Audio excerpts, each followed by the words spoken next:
With Survivor Series and Hell in a Cell far behind us, now it's SmackDown's turn to put on a pay-per-view with a little bit more of an extreme edge. Well, in the modern day era anyway. Once upon a time, TLC was just a single match type. Now it's got its own pay-per-view, with the whole concept spread amongst the card. First up is Bray Wyatt and Randy Orton versus Heath Slater and Rhino.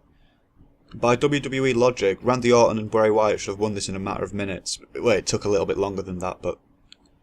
After a little while, Bray distracted Rhino and Orton slid in and hit him with an RKO out of nowhere. In general, I'm not a massive fan of SmackDown not using pre-existing tag teams for their tag team title picture. They had Slater and Rhino as the inaugural tag champs for SmackDown, and now they're giving it to Wyatt and Orton. I do like the story and everything that's happening with Orton and Bray, but I don't know why they're not using proper tag teams. I do really like the little scenes the Wyatts have been playing out after the matches. On SmackDown they've had a couple, although they have been cut short because of replays. Wyatt and Harper already have their trust established, but Orton's still finding his place in the pack, and that's what it is, it's like a pack mentality. Orton and Harper just eyeing each other up and looking over to Bray for like reassurance, and it's good. Dean Ambrose rambles on to the backstage bin and gives us an update on James Ellsworth. AJ Styles is interviewed by Renee. They both say they're going to win. Carmella vs Fake Tits Bella was actually quite a surprisingly good match. It was better than the majority of the 9,999 Sasha and Charlotte matches we've seen in the last couple of years. They hit each other with a lot of what they've got, and yeah, they put a lot of effort into it. It's a testament that SmackDown's women's division is definitely better than the Raw one.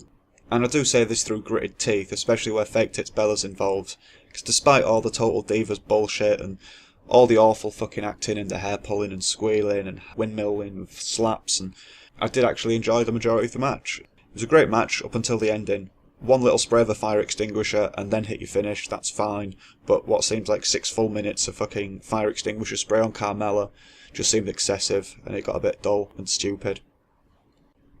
Carmella did land right on her arse cheek at one point and she really fucking hurt it. You can see there. Sorry love, it's just a bit funny for me. Where the fuck are Fake Tit Bella's knickers going? It's just... They've got that short now, PG era deems she has to wear tights. That's just fucking ridiculous. After the match, Carmella grabs a mic and announces that it was Natalya that actually jumped Fake Tits Bella at Survivor Series and not her. So Bella's victory wasn't any form of redemption whatsoever. The fuck's this? K's? Diamonds? Wrestling fans? How much fucking money do you think we've got? And why Natalya? She's just been fucking outed as being a proper wanker. She can't sell me diamonds now when I can't afford it. Fuck off, K's.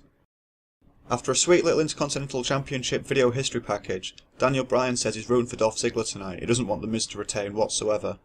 Obviously The Miz and Maurice show up. Daniel Bryan and The Miz bicker for a little while like they have been doing for a few months, and then that match is next. Although there was absolutely nothing wrong with Ziggler and The Miz's ladder match, just storyline wise between the two, it's run its course now. Hopefully this is the last match. It was a good ladder match, it was a good match, it told a story. It ended with The Miz having to kick Ziggler in the balls twice while he was sprawled between two ladders, which it made no sense why the ladders were set up like that when he actually set them up, but then in the end, so I guess we'll just let that one off. So yeah, within the rules of the match, The Miz won clean, with no assistance from Maurice whatsoever, and let's just hope they're both moving on to do other things now. I was about to feel sorry for Baron Corbin and Callisto, but I needed a piss and fancied a smoke break, so I watched their match the next day. Upon watching it, it was alright for, well, considering they don't really even seem that interested in wrestling each other, the fans weren't into it. They had some nice spots with chairs, some nasty shots. There was a couple of, like, really close to being headshots as well, which I don't know if they were accidents, if anyone's going to get smack bottom for that, I'm not sure. We finished with the end of days on a pile of chairs, which looked pretty good, and then Baron Corbin went and had a go at Mauro and just ranted and raved in front of him. Previously on Total Dickheads, Natalya responds to the allegations of being the person to jump Fake Tits Bella at Survivor Series. She obviously said she didn't do it. Well, she deflected, but yeah, she said she didn't do it. Who'd have known? Well, that's 2 for 2 for SmackDown women's matches being better than the Hell in a Cell match. Becky and Alexa had quite a good showing in my opinion. They teased the end for quite a while, just having a different table moved and set up in a different position, although I did notice that Becky made little Alexa shift her most of the time, and if you look at this, you'll see that she's fucking tiny compared to one of the normal tables. At one point in the match, Alexa DDT'd Becky to the underneath of a table. There's obviously a big metal rim running around that there, which none of the announce team picked up on, and they just sold it like she just dropped her on the floor, as usual. And in the end it was Alexa that got the win, powerbombing Becky from the apron through a table set up on the floor. I do like the idea of Alexa as champion. I'm just hoping it's not setting up for Nikki Bella to come and take the belt off her. And in part 2 of No One Fucking Cares, John Cena's off to host Saturday Night Live. Should be quite funny.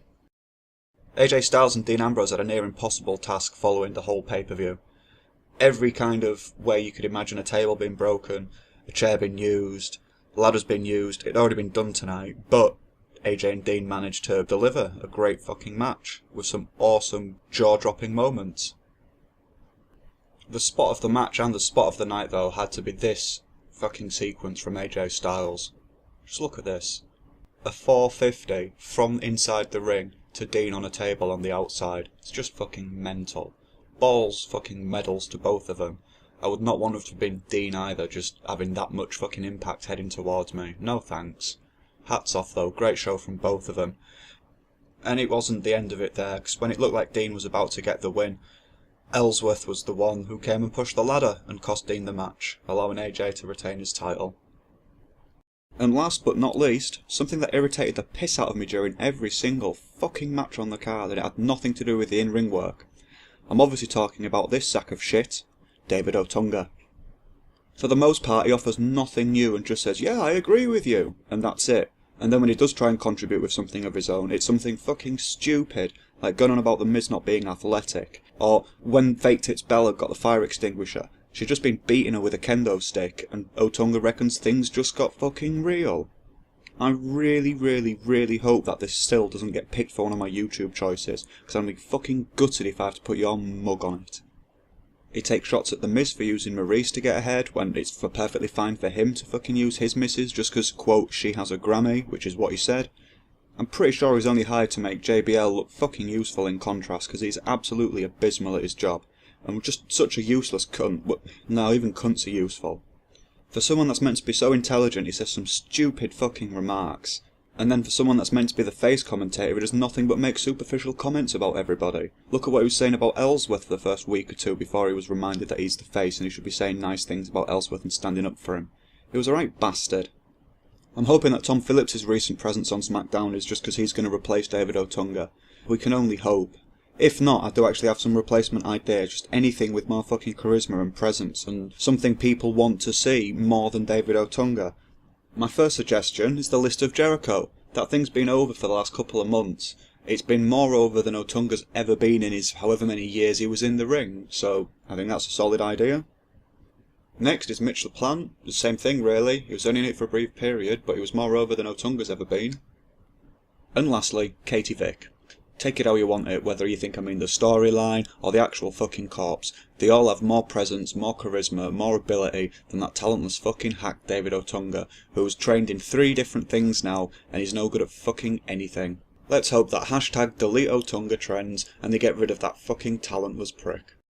And that's all for TLC 2016. If you'd like to comment, please follow the link in the description to the Botchamania site and do so there. If you'd like to follow me on Twitter, I can be found at Blunt Damage, and if you like the music heard in this, the band are The Colour Fire, they can be found at www.thecolourfire.com. I'll see you next time.